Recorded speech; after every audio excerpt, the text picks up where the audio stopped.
طبق مقررات قانونی ذکر گردیده حزب سیاسی چنین اتحادیه جمعیتی فهمیده می شود که وظیفه اساسیش اشتراک در حیات سیاسی جامعه با واسطه تشکل دادن اراده سیاسی شهروندان و اینچنین با عمل برآوردن حاکمیت با واسطه نمایندگان خود می باشد. مقصد و وظیفه حزب‌های سیاسی در آیین‌نامه و برنامه آن که برای معلومات عمومی انتشار می شوند انعکاس می یابند. در قانون مذکور مقرر شده است که در جمهوری تاجیکستان تنها حزب‌های سیاسی جمهوریوی تأسیس داده می شوند. همه اتحادیه‌های جمعیتی صرف نظر از شکل‌های تشکیلی و حقوقیشان در نزد قانون برابرند. برابری اتحادیه جمعیتی در نزد قانون در یگانگی طلبات دولت نسبت به آیین‌نامه اتحادیه جمعیتی، ترتیب ثبت نام شدن و قطع گردانیدن فعالیت آنها افاده می‌یابد.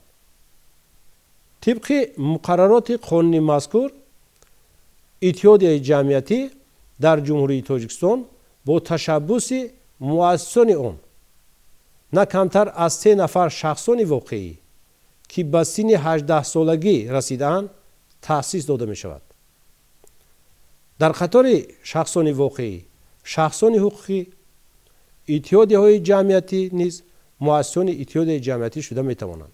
مفهوم از دولت جدا بودن تشکیلات‌های دینی معنای جمهوری تاجیکستان خصوصیت دنیوی داشتن دولت را دارد که در ماده 1 کنستیتوسیا درج گردیده است. طبق قانون جمهوری تاجیکستان درباره آزادی وجدان و اتحادیه‌های دینی همه دین و مذهب‌ها در نزد قانون برابرند. مقرر نمودن یگان خیل افضلیت یا محدود کردن یکی از دین‌ها یا مذهب‌ها نسبت به دین و مذهب‌های دیگر نارواست. دولت اجرا نمودن یگان وظیفه دولتی را به ذمه تشکیلات‌های دینی نمی‌گذارد. تشکیلات‌های دینی در فعالیت حزب‌های سیاسی اشتراک نمی‌کنند و به حزب‌های سیاسی کمک مالیوی نمی‌رسانند. تشکیلات‌های دینی باید طلبات قانون‌های موجوده را رعایت نمایند. دولت برای پایداری تحمل و احترام بین شهروندان دیندار و بیدین، بین تشکیلات‌های دینی، مذهب‌های گوناگون، اینچنین پیروان آنها مساعدت نموده با تعصب و افراطگرایی راه نمی‌دهد. نظام دولتی معارف نیز در جمهوری تاجیکستان از اتحادیه دینی جدا بوده خصوصیت دنیوی دارد. طبق قانون جمهوری تاجیکستان درباره آزادی وجدان و اتحادیه‌های دینی با شهروندان صرف نظر از مناسبتشان به دین هر نوع و سطح تحصیلات دسترس می باشد. خصوصیت دنیوی داشتن دولت معنای آن را ندارد که دولت با تشکیلات‌های دینی همکاری نمی کند. دولت تنظیم حقوقی تطبیق حقوق شهروندان را با آزادی اعتقاد دینی و فعالیت تشکیلات‌های دینی انجام می دهد. زیرا تشکیلات‌های دینی یک جزء ساختاری جامعه شهروندی به شمار می روند. شهروندان جمهوری تاجیکستان صرف نظر از مناسبتشان به دین و منسوبیت دینی در نزد قانون برابرند. برتری‌ها و محدودیت‌ها در مناسبت به دین راه داده نمی شود. همزمان با این دولت نمی تواند نسبت به هدف و وظیفه‌های حزب‌های سیاسی و اتحادیه جمعیتی بی‌اعتنایی ظاهر نماید. زیرا بعضی آنها ممکن است هدف‌های ضد کنستیتوسیونی را پیروی کنند.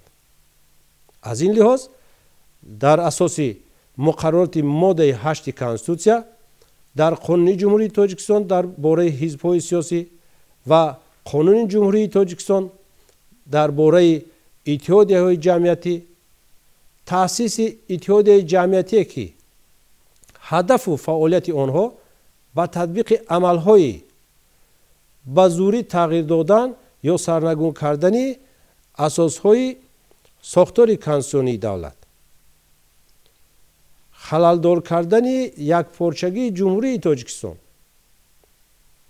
хароб кардани амнияти давлатӣ, ташкили гурӯҳҳои мусаллаҳ ва ё даъват ба ташкил кардани онҳо, тарғиби нажодпарастӣ, миллатгароӣ, хусумати иҷтимоӣ ва динӣ равона гардидааст манъ мебошад.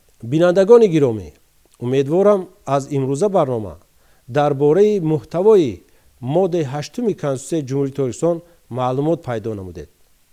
дар анҷоми барномаи имрӯза хоҳони онам ки ҳамаи мову шумо дар доираи муқаррароти қонунҳо бахусус Конститутсия дар ҳаёти ҷамъиятии кишвар иштирок намуда дар ободонию пойдории давлати азизамон саҳм гузорем. саломату муваффақ бошед.